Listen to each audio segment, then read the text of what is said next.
My name's Leo Goldenchild. I'm a musician, motivational talker, actor, and just an all-round positive public figure from Birmingham City. Super duper cool. Like, to be fair, when I was approached by Blckjck, the brand, I didn't really know too much at the start. Now it's when I saw the designs is when I was just really gassed about the whole product, about the mission statement behind it. So I'm just really excited about, being a part of such a superb brand.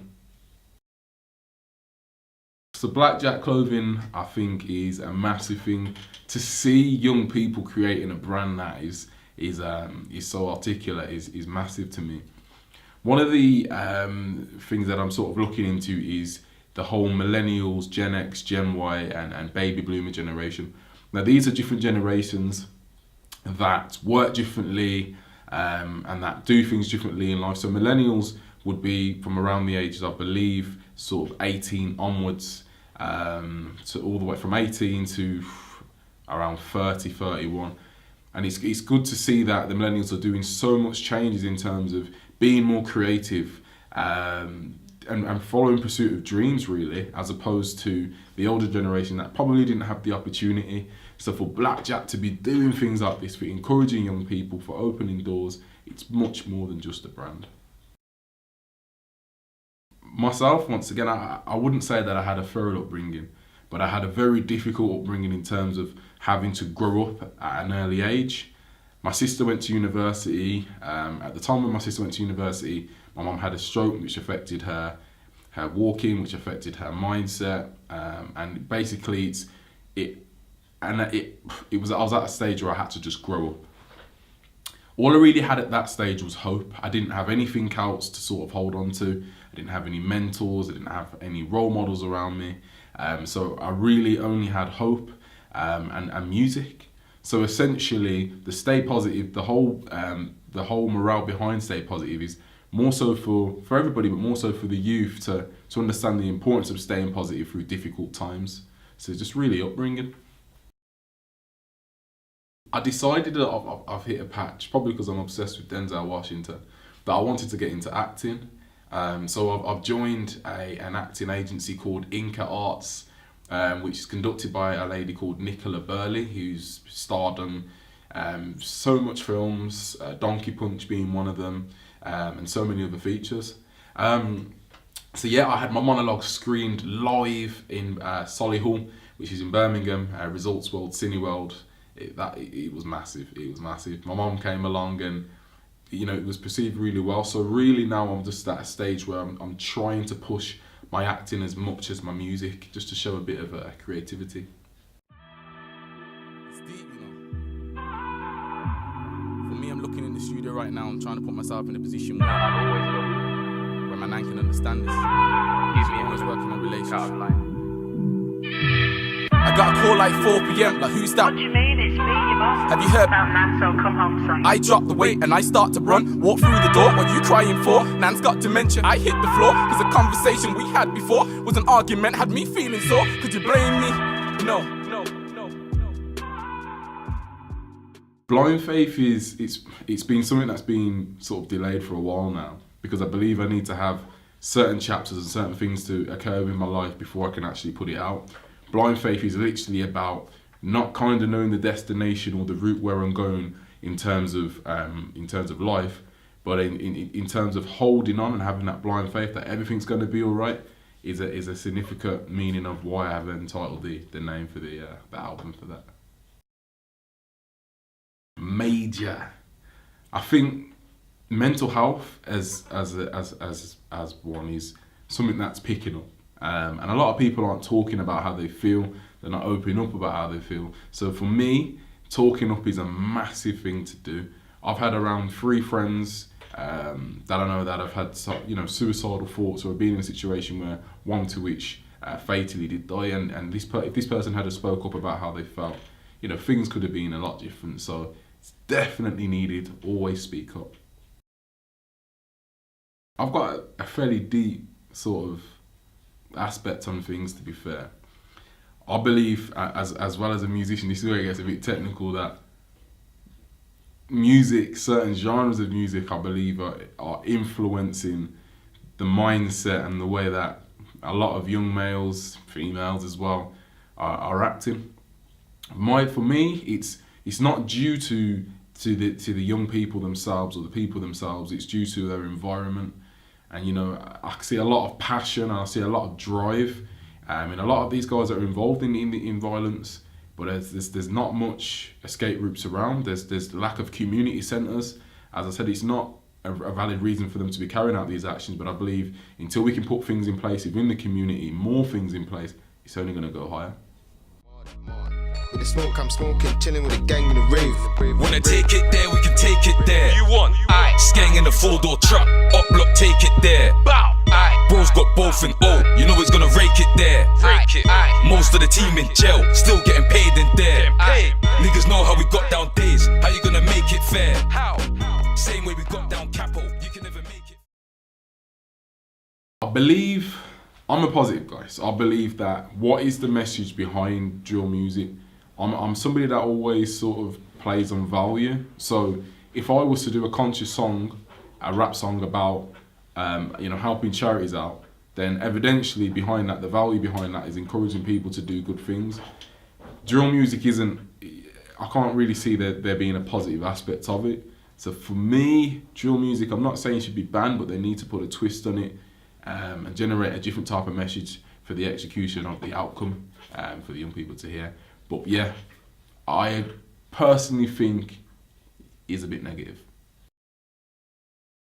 Yeah, the school tour, the Stay Positive school tour is massive.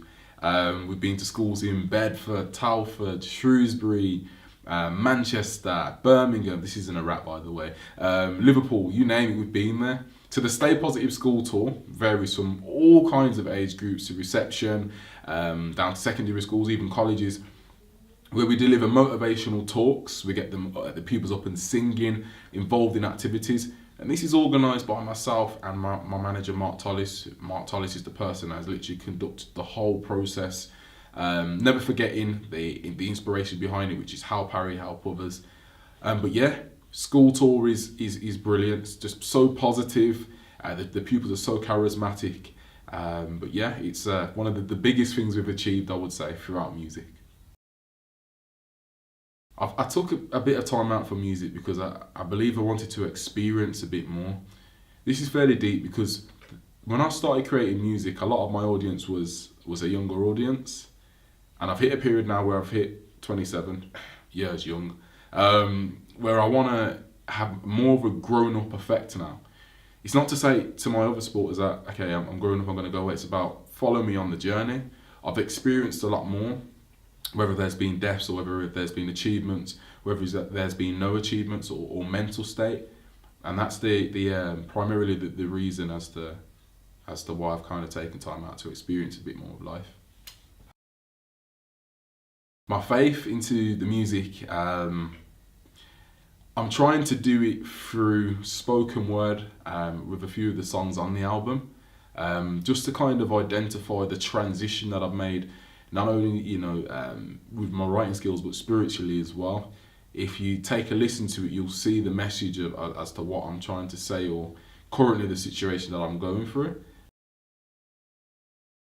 So for me, social media it has its pros and its cons.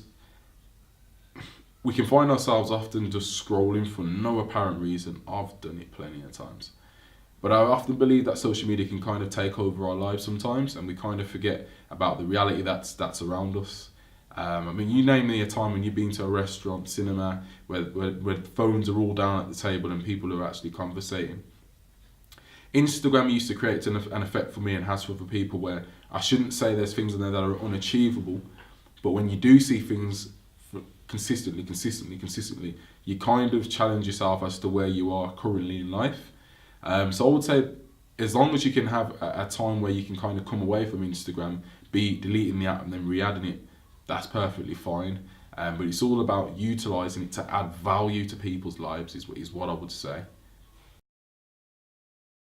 My message to a younger Leo, or if it was a girl, a younger Leandre, I don't even know if that's even a name, would be really to work hard, Be the best person that you can be, not the best person that anybody else wants you to be, that you can be. And see the importance and value in people. And whatever your dream, goal or ambition is don't stop. Now, your route might be, okay, I want to be a singer or I want to be a footballer. Don't be disheartened if opportunities don't come. I always say this, there's always other ways around achieving that opportunity. So just as an example, if I wanted to be a footballer but I didn't actually have the technical skills to be one, and I've been doing it for ages, it's not in essence to stop doing it. But maybe your route might be a coaching way of getting into football or into that career, which is just the same as obviously taking part in that sport. If you're a model, you might be best off starting a modelling agency as opposed to being a model. Whatever it is, there's always different avenues to achieve that goal. But yeah, just keep going. I left school with no grades, and just when I left school with no grades, I lacked myself, I lacked my confidence. I didn't really understand the importance of actually being here, to be fair. And it's only when I got to college and I started seeing my friends leaving college and going to university that I actually wanted to be a better version of myself. Being for education has opened a lot of doors for me, and it might necessarily even mean not, going to college or university. It might even just be to do a small course or an extra curriculum course at your place of work. Add value to your life. So I would say education is key. I'm not on about Drake's song either. Hello people, it's your boy Leo the Golden Child and it's competition time. If you want to win a Blckjck Clothing t-shirt, please join into the competition. You have up until the 31st of August to get those likes in on both the Twitter page and the Facebook page. And let's throw an Instagram on there as well. The description for all social media will be below somewhere here or here or here. So please enter for your chance, yes, 2 people to win a custom Blckjck top. And if you're lucky, I can even sign the shirt for you. Thank you very much for listening. It's your boy Leo Golden Child. Support the Blckjck project, opening doors. You might know some young people that might want to get involved or just like the tops, holler at us. But anyway, have an enjoyable year ahead, enjoyable month, enjoyable day ahead, and salute.